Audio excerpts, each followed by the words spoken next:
तर नमस्कार मंडळी, स्वागत आहे तुमचं मिनी ब्लॉगमध्ये.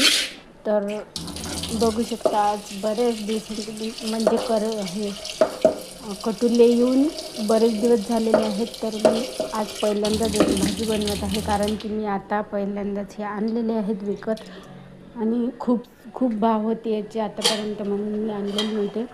तर आता थोडेसे उतरलेले आहेत भाव, 50 रुपये पाव झाले. तर मग एक पाव घेऊन आलेली होती मी आणि मस्तपैकी भाजी याची बनवली होती.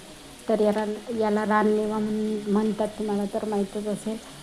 तर याची भाजी मी आज बनवणार आहे. खूप छान लागते, खूप टेस्टी लागते याची भाजी आणि खरंच खूप छान झाली होती. सर्वांनी मस्तपैकी खाल्लेली, सर्वांनी जण जेवले होते. भाजी प्रतीक पण जेवला होता आणि प्रतीकला पण आवडली होती. आणि ही करटुल्याची भाजी बनवली होती आणि सोबतच कवडा आणलं होतं. कवड्याची खीर तर मला खूप आवडते.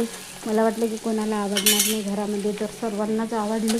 मी कवडा फक्त एक पाव आणलं आणि त्याची थोडीशी केली होती खीर. आता नेक्स्ट टाईम मी थोडीशी जास्तच बनवणार आहे, कारण की प्रतीकला पण खूप अशी आवडलेली होती कवड्याची खीर. तर असं काही होतं आज जेवणामध्ये. आजचा आहे शनिवार आणि काल मी मार्केटमध्ये गेली होती, तर तिथलं काही शूट करू शकली नाही, कारण की म्हणजे मला आप्पे पात्र आणायचं होतं. तुमच्यासोबत म्हणजे तुम्हाला दाखवणारच आहे मी. उद्या आप्पे बनवणार आहे. तर बघू शकता हे तुम्ही.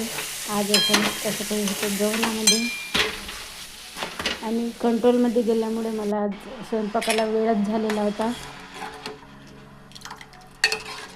तिकडून आल्यानंतर मी कंट्रोलमधून 1 वाजता आली आणि त्याच्यानंतर स्वयंपाक बनवला आणि 2-2:30 वाजले जेवण्यासाठी. तर बाय सर्वांना. मिनी ब्लॉग कसा वाटला तर नक्की सांगा कमेंट्समध्ये. बाय, भेटूया पुढील व्हिडिओमध्ये. श्री स्वामी समर्थ.